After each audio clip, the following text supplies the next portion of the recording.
जय जय श्री कृष्णा। जय जय राधे भक्तों। वक्रतुंडा महाकार्य सूर्यकोटि संप्रदा निर्विघ्नं मे देवे सर्वकोषु सर्वदा सच्चिदानंद रूपाया हेतु तत्र विनाशाय श्री कृष्णाय नमो नमः। दैहिक दैविक भौतिक तीनों तापों को नाश करने वाला श्री कृष्ण भगवान को हम बार बार प्रणाम और नमन करते हैं। भक्तों राधे राधे। जय श्री कृष्णा। सच्चिदानंद रूप भगवान की जय, श्री कृष्ण भगवान की जय। भक्तों बोल दो ना, राधे राधे। जय श्री कृष्णा। जय जय राधे भक्तों। ओम श्री गणपति नमः। ओम श्री सरस्वती नमः। ओम श्रीमन नारायण नमः। बोलो श्री कृष्ण कन्हैया लाल की जय, बाके बिहारी लाल की जय। भक्तों दुधली देवी और आत्मदेव जी महाराज, दुधली देवी और आत्मदेव जी महाराज एक दंपति एक नदी के तट के किनारे रहा करते थे। दुधली देवी और आत्मदेव जी महाराज बड़े सुंदर बड़े अच्छे थे भक्तों। और आत्मदेव जी महाराज जब घर पे आते थे तो लोग बड़े ताना मारते थे। उनको कोई लड़का बच्चा नहीं था, उनके पास कोई वंश नहीं चल रहा था और बड़े परेशान रहा करते थे भक्तों। उसके बाद देखो, अगर इंसान के पास वंश नहीं है तब भी इंसान ताना मारता, ऐसा नहीं करना चाहिए भक्तों, लेकिन लोग करते हैं। उसके बाद ना उनके पास एक गाय रहा करती थी और गाय को भी कोई बच्चा नहीं हो रहा था और ना कोई परिवार में, खाली दोनों पति पत्नी रहा करते थे। एक दिन आत्मदेव जी महाराज सोचने लगे कि मैं क्या करूं, बहुत परेशान हो जाते थे। धन तो बहुत था लेकिन कोई वंश नहीं था। उसके बाद भक्तों आत्मदेव जी महाराज गुस्सा कर जाते हैं। गुस्सा करने के बाद जंगल की तरफ निकल जाते हैं कि अब जीने की इच्छा नहीं का। देखो वंश भी होना बड़ा जरूरी होता है। उसके बाद तो जंगल की ओर जब चले जाते हैं तो आत्मदेव जी महाराज कहते हैं कि अब मैं घर लौट के नहीं जाऊंगा, यही प्राण को त्याग दूंगा। उसके बाद भक्तों जब आत्मदेव जी महाराज प्राण को त्यागने के लिए सोचते हैं तो एक महात्मा जी महाराज आ जाते हैं। जब महात्मा जी महाराज आ जाते हैं और महात्मा जी महाराज कहते हैं बड़े परेशान नजर आ रहे, क्या बात है। उसके बाद भक्तों आत्मदेव जी महाराज जब कहते हैं क्या करूं, मेरे पास कोई वंश नहीं है, तो हाथ देखते हैं। हाथ देखने के बाद कहते हैं तुम्हारे पास तो कोई वंश नहीं है। कहा नहीं है तो मैं नहीं जीना चाहता। जबरदस्ती करने लगते हैं। तो उसके बाद वो महात्मा जी बड़े दयालु थे, उन्होंने एक फल उठाए और फल उठा के दे दिए कि ले जाओ अपनी पत्नी को खिला देना और पत्नी जो है गर्भ धारण कर लेगी। लेकिन ध्यान रखना कि पत्नी के कोई कुछ दिक्कत ना आ जाए और ना पत्नी ज्यादा सोएगी, ना ज्यादा प्रपंच करेगी, ना ज्यादा खाएगी, बस इतने की ध्यान रखेगी। उसके बाद आत्मदेव जी महाराज वहां से बड़ी खुशी मन से आते हैं, खूब खुश हो जाते हैं। अब तो दिक्कत ही खत्म हो गया। इधर आने के बाद दुधली देवी की बहन आई हुई थी और दुधली देवी की कह रही है कि तू तो बड़ी सुखी है, ना तेरे पास कोई लड़का है ना कोई बच्चा है, तब भी खा के आराम से सो रही है। बोलती है सही तुम कह रहे हो, लेकिन जो आपके जीजा जी हैं वो परेशान रहते हैं कि मुझे कोई वंशज हो गया, वंश चलने लगे। बोलती है तू पागल हुई है क्या। उसके बाद भक्तों तब तक आत्मदेव जी महाराज जब आ जाते हैं वो फल उठा के देवी को देते हैं कि लो इस फल को तुम ग्रहण कर लेना और 3 बातों को ध्यान रखना, ना ज्यादा सोना और ना ज्यादा खाना, ना प्रपंच करना ज्यादा। बोलती है ठीक है। तब तक देखो दुधली देवी की बहन कितनी कूटनीति करती है, कितनी बहकाती, इसीलिए किसी के बहकाव में कभी मत आओ।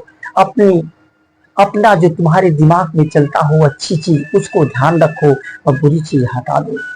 उसके बाद भक्तों धुंधले देवी अपने बहन के बहकाव में आ जाती है, अरे तू पागल हुई है, कोई संत महात्मा फल दे देगा, तू खा लेगी और तुझे वंश हो जाएगा। उसके बाद बहकाव में आके अरे ले जाके गयू के गाय को खिला दे, ले गई। उसके बहकाव में आके गौ माता को खिला देती है। उसके बाद जब पूछते हैं कि खाई, बोलती हाँ खा लो। उसके बाद जब इसकी बहन के बच्चा होता है, वो बच्चा लाके अपनी बहन को दे देती है, ले जाओ तुम पालो। देखो कितनी चालाक। आजकल कोई किसी का नहीं है, चाहे वो रिश्तेदार हो, कोई किसी हो, सब बिगाड़ने के ही चक्कर में पड़ते हैं। अपने से कभी मत बिगड़ो, अपने दिमाग से चलोगे तो जीवन सही चलेगा। अगर दूसरे के दिमाग से चलोगे जीवन कभी सही नहीं, परेशान रहेगा।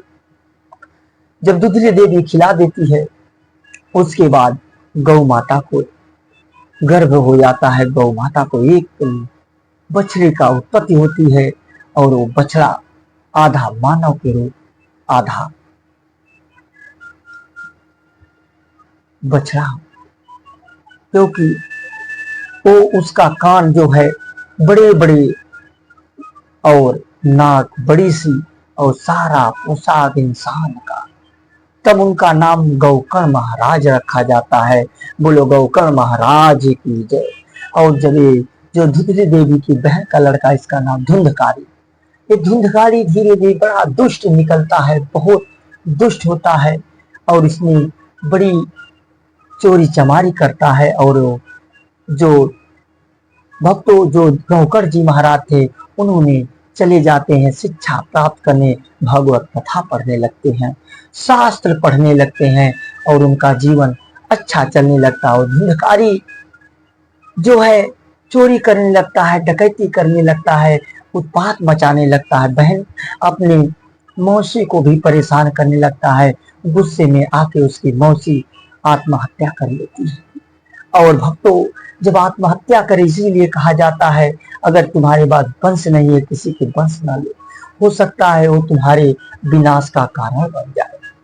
उसके बाद वो विनाश का कारण बन जाता है और आत्मदेव जी महाराज घर छोड़ के निकल जाते हैं और धुंधकारी अकेले घर में रह के उत्पात मचाने लगता है।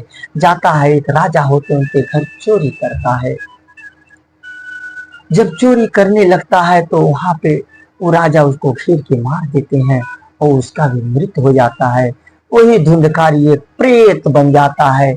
तो जब वो चोरी और डकैती करने लगता है तो उसकी मौसी परेशान होकर एक कुएं में कूद के आत्महत्या कर लेती है। और धुंधकारी एक राजा के यहाँ जाता है, चोरी करता है और राजा उसे मरवा देते हैं और वो मर जाता है। और आत्मदेव जी महाराज जंगल चले जाते हैं। देखो अगर आपके पास कोई वंशज नहीं, दूसरे का वंश लेके, हो सकता है वो बर्बादी का कारण बन जाए। उसके बाद भक्तों तब तक आत्मदेव महाराज जंगल चले जाते हैं। उसके बाद वो गौकर्ण महाराज जब पढ़ के शिक्षा पूरी हो जाती है तो घर पे आके देखते हैं तहस नहस हो जाता है और धुंधकारी जो है प्रेत बन जाता है। कहता है भैया मेरा उद्धार कराओ, मैं परेशान हो चुका हूँ, मुझे उद्धार कराओ।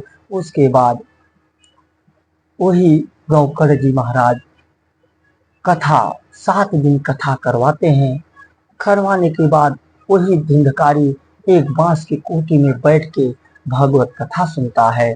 उसके बाद भगवत कथा सुन के तब 7 दिन में उसका उद्धार होता है। वो प्रलोक श्री नारायण के चरण में चला जाता है और उसके उनकी माँ का भी उद्धार हो जाता है भक्तों। उसके बाद इसीलिए कहा जाता है भगवान की भक्ति और भगवान की कथा एक ऐसी चीज है, स्वयं भगवान साक्षात भगवान उस कथा में रहते हैं और उनका गुण जो सुनता है और या उनका गुण जो गाता है साक्षात श्री नारायण वहां प्रकट होते हैं और श्री नारायण बाहर आते हैं। भक्तों, बोलो राधे राधे, जय श्री कृष्णा, बोलो जय कन्हैया लाल की, बाकी बिहारी लाल की जय। जय